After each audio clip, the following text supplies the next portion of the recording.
Hi everyone, welcome to Blue Heron Hill. I'm Sue and I'm in the garden, my happy place. It's another gorgeous sunny day.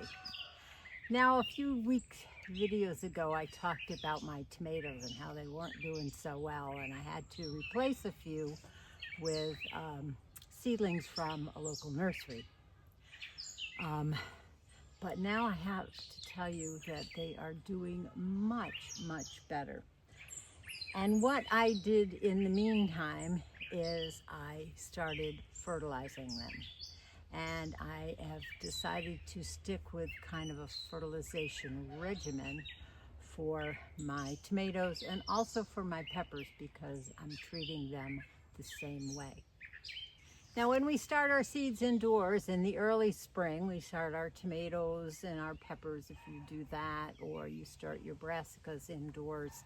Those first leaves that come out are called the cotyledons, and then come your first true leaves of that seedling, and those are the ones that are going to start supplying energy for the plant. So what I do is I give them at that point a diluted solution of a fish fertilizer or a fish emulsion. This is one brand that I use, and I give this diluted solution to them for about 6 weeks, and then usually at the 6-week mark they are ready and strong enough to start transitioning outdoors and into finally transplanting into the garden. But at that point, it's important to give them elements that they need for proper growth and development to get them off to a good start and get them growing and being able to flower and produce, so you have a nice harvest. So I've decided to do a fertilization schedule in my garden. After having to replace a number of my tomato plants because they got caught, I think it was in some very cold temperatures, low 40s, that tomatoes and peppers are just not equipped to handle in my zone. My garden soil looks good, but there are probably some things that it needs for the healthy growing of these. So a fertilization schedule is what comes to my mind that I think I'm going to do. Let me show you what I'm going to use and when I'm going to use it and how I'm going to use it. On the market there are many good all-purpose granular time-released fertilizers. This is one that I particularly like. There are many others on the market that you can use. So prior to using this one, which has a low 5, which is the 5 is for the nitrogen, this is for the phosphorus, and the last number is for the potassium. It's a little lower on the 5. The nitrogen is what produces green leafy structures on your plants.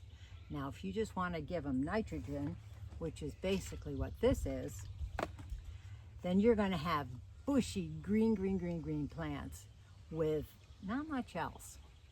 You might start getting some flowers and fruits and things like that, but you're going to have lush, gold, glorious looking tomato plants. But we want to add extra strength to the other parts of these tomatoes' development. And that's where the other two numbers come in handy. The 10 stands for phosphorus, and the phosphorus helps in root development and flower production. So when you put your plants, your transplants out in the garden, that phosphorus is going to promote those roots to grow down deep and extract all the wonderful things that you have in your soil that you've been over the years with compost and what other nutrients that you've been adding to this. So root growth and flower production, like we have in this lovely one, this one in here too. And then comes the 4, the last number, which is the potassium, and that boosts the overall health of the plant. Plus, it helps in fruit set.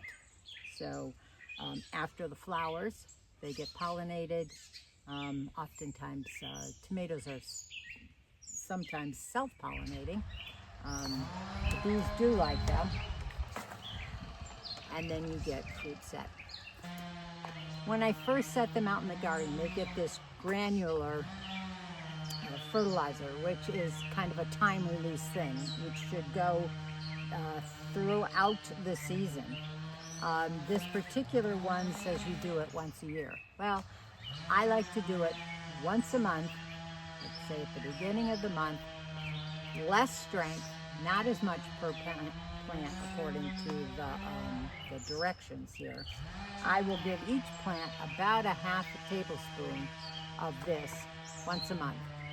And that should start supplying the plant with a well-balanced fertilizer. Another thing that tomatoes in particular have, a problem they have, is blossom end rot. And if you ever have it, it's very discouraging because you can lose tomato after tomato after tomato. And it's very disheartening. Blossom end rot has to do with the need for calcium in this plant. And the water, which is the avenue of which plants take up this calcium source and use that in the development of these fruits. So what I do is I get some bone meal. Now bones, this is ground up bones. Bones are made of calcium, a lot of calcium. This is also a time-released one. It's granular, so comes like that. So over time, it is going to just release slowly into the soil. This is one that I add every 2 weeks, and I add about a half a tablespoon every 2 weeks to the base of each plant. And now comes another important part, is watering this in. I mean, these are all time released, and they're just going to sit on the soil unless they get water to dissolve them and to go down deep into the soil to the roots, so the roots take it up and benefit the plant.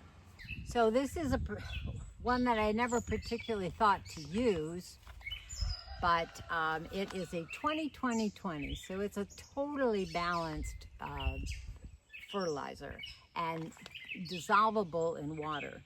The Millennial Gardener on YouTube, great channel, uses this. I put in about 1 tablespoon to a 2-gallon watering can, and that should water, I don't know, 5, 6, 7 plants. And that helps dissolve those granulars that I put down beforehand. And then hopefully the rain will fall and do a good job of dispersing more and more over the course of the month or every 2 weeks, which I plan on doing the bone meal and this. So I've decided to take a little bit of a proactive approach to adding to the health of my tomatoes. And I'm also going to do this with my peppers, and I've got a pepper bed right over here. This happens to be just 2 plants that I planted right here. This one is a brandywine pink here in the foreground, and then this one, let me read it. This is called a honey drop. So this is a cherry tomato right here. So let me just show you how I just sprinkle it on and water it in. So first up is our bone meal, and we're just going to sprinkle this around the base. I already did a bit, just around the base. And then, since it is the first of the month, I am going to give it a little bit of our all-purpose. And I'm going to do about a tablespoon for every 2 plants. So that's like a half a tablespoon also. There we go. There we go. Now, next comes our watering in. Okay, this is a tablespoon, and it's going to go into 2 gallons. Into 2 gallons. I'm just going to mix it up. Usually I let the sprayer, the nose nozzle, mix it up. Pretty easy. And then just water it in. Actually, what I usually do is I scratch up the soil just a little bit, just to get some of those down in. You don't want to go too low because it might interfere with the root system. So drink up, guys. Already on this one, you can see there is just a fruit already on that one. This one over here has a beautiful flower cluster to it. I should have said that this fertilizer is a very strong fertilizer. 20, 20, 20, meaning 20%, 20%, 20% is what it is. And they don't need that much. That's why I'm drastically reducing the amount that I use and diluting it out in the water to feed these guys. So I have this big guy to do here in the background, and that's about all for all of my tomatoes and all of my peppers that I have spent a lot of time just over the weekend just doing this regimen. I won't do it for another 2 weeks for the bone meal and the general purpose one, and then again at the beginning of August for the all-purpose granular dissolvable one. And that will be all for that one, because I don't think it needs it come September. Well, that's what I'm doing for my garden, and we'll see what kind of a harvest I get. I'm hoping for good things this year. My garden across the driveway, the main garden, is looking so good now.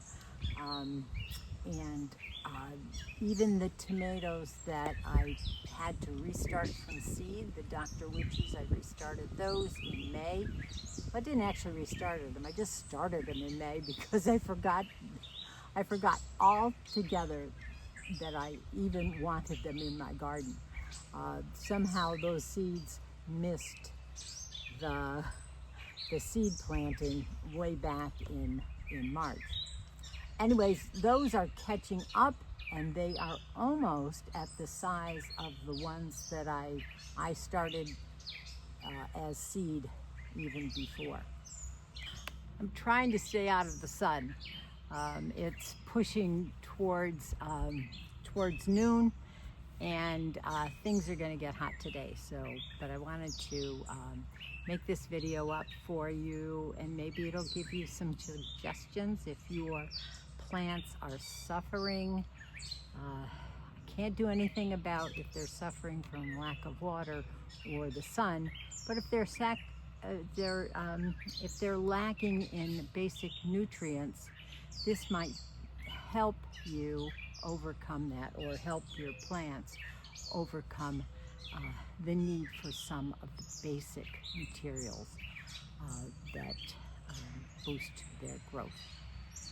So thanks for following along with me on this video. I'm going to post a couple pictures here at the end and show you what some of the plants look like now in my garden. I've got things coming on, not a whole lot of produce. I had garlic scapes, I had sugar snap peas, I have lettuce coming out of my ears. It's starting to bolt right now, so I am picking as much as I can. So Until the next time that we can go digging in the dirt, oh, happy gardening. Bye. Okay, let's hope that even turned out.